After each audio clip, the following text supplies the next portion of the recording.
Oke, Assalamualaikum warahmatullahi wabarakatuh. Kami di sini akan mempresentasikan tentang hasil kerja kami. Yang pertama, kami mengambil dataset WEN dengan judul untuk kelompok kami yaitu pengelompokan WEN berdasarkan komposisi kimia menggunakan K-means clustering. Next.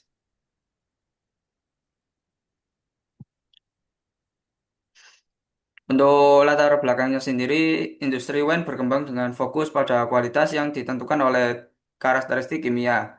Chemistry clustering efektif mengelompokkan wine tanpa label berdasarkan kemiripan fitur. Metode ini membantu memahami variasi produk dan mendukung peningkatan mutu serta pengembangan sistem rekomendasi berbasis data. Next.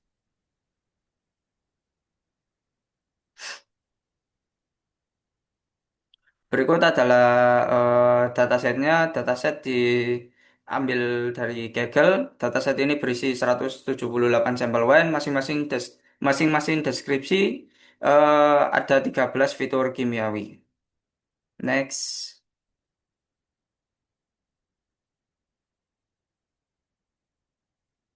Untuk edanya sendiri dapat dicek di sini setelah dibersihkan melalui beberapa tahap dapat dilihat untuk nilai missing value-nya sudah nol. Untuk statistika deskriptifnya sendiri, analisis statistik menunjukkan bahwa sebagian besar fitur kimia wine memiliki distribusi yang seimbang atau sedikit condong.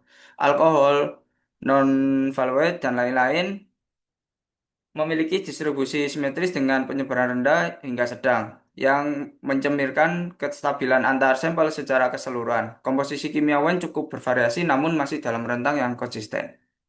Next.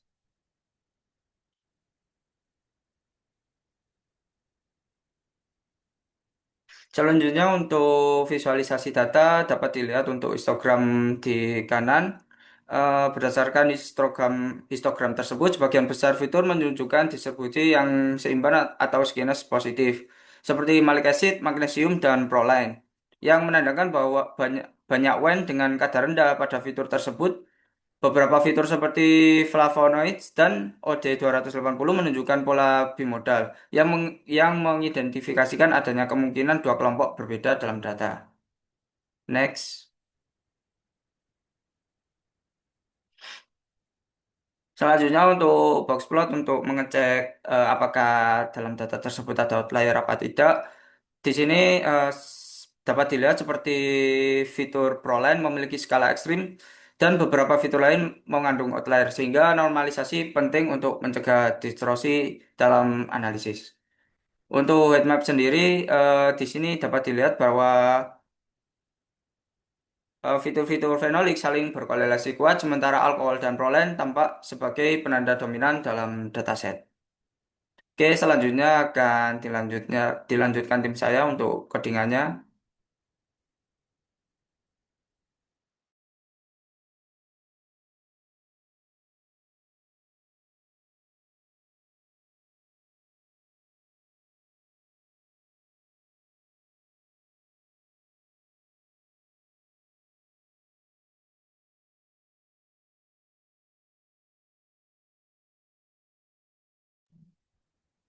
Selanjutnya kita berpindah ke codingan di mana library sendiri kita tidak diperbolehkan untuk menggunakan library machine learning. Jadi kita menggunakan library standar di mana kita menggunakan Pandas, NumPy, Matplotlib, Random, dan Seaborn. Di mana kita pertama akan memasukkan datasetnya dahulu yaitu wine clustering di mana ini terdapat dari 178 row dan 13 kolom kolom. Lalu kita mencari informasi dasarnya, di mana kita dapatkan yaitu seperti ini untuk describe-nya, di mana tidak terdapat data yang nol. Lalu ini sudah dilanjutkan oleh teman saya ke. Nah, di sini kita mencari outlier. Di sini terdapat 11 outlier.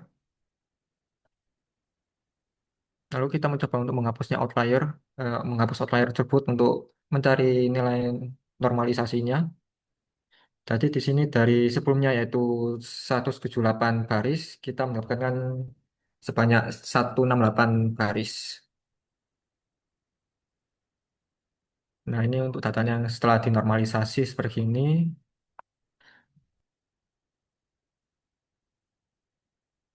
Nah, di sini kita lanjut ke K-means, di mana untuk K-means sendiri ini kita bisa lihat nilai SS-nya, SSC-nya ini menurun setiap berkali tambahnya jumlah klaster, dia akan menurun.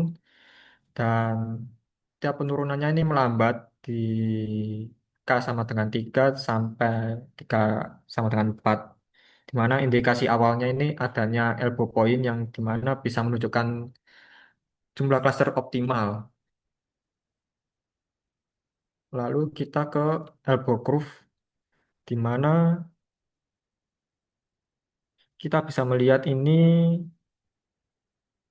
di titik nomor 2 sampai 4 ini kita bisa melihat penaikan. Tapi untuk 5 ini kita mengalami penurunan.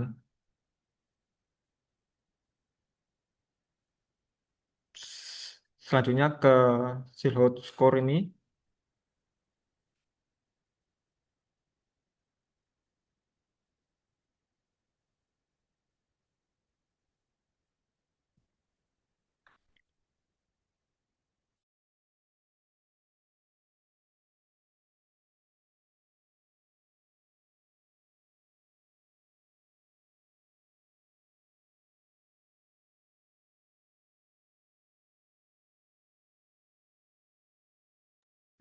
Selanjutnya masuk ke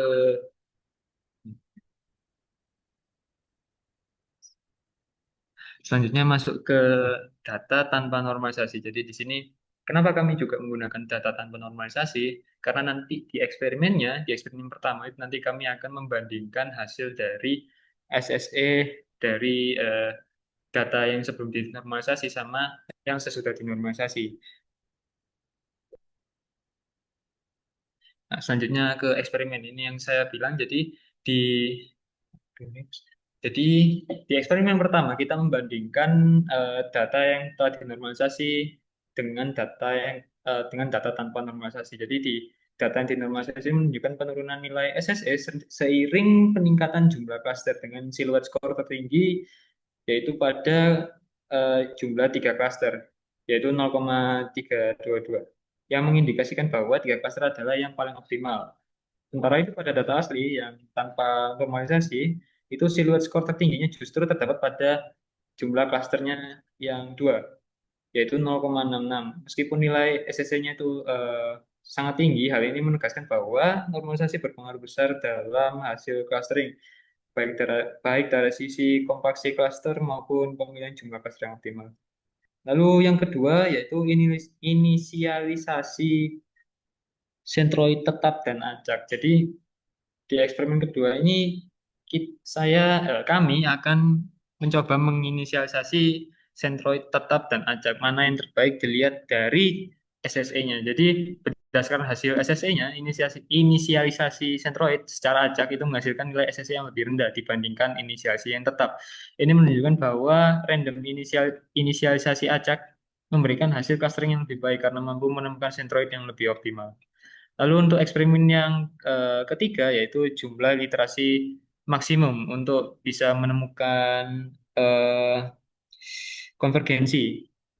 Jadi di sini konvergensi terjadi sebelum iterasi ke 100, yang lebih tepatnya ada di iterasi ke-5. Maaf, di sini nggak tertampil, nggak ketampilkan. Jadi tapi ya SSI-nya sudah dihitung sebagai konvergen setelah dia iterasi ke-5.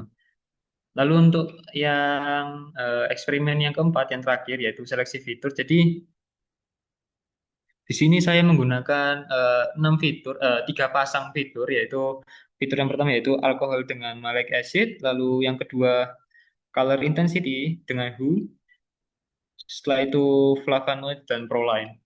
Jadi Klaster dari pasangan fitur yang telah dinormalisasi menunjukkan pemisahan yang jelas dan centroid yang terdefinisi dengan baik.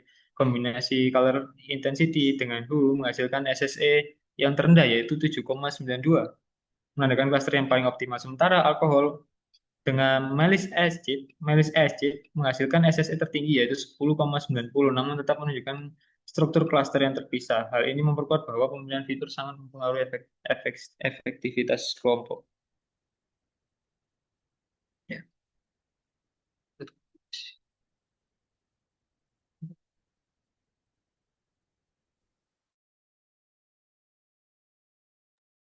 Sekian dari kelompok kami. Jika ada salahnya, mohon maaf. Wassalamualaikum warahmatullahi wabarakatuh.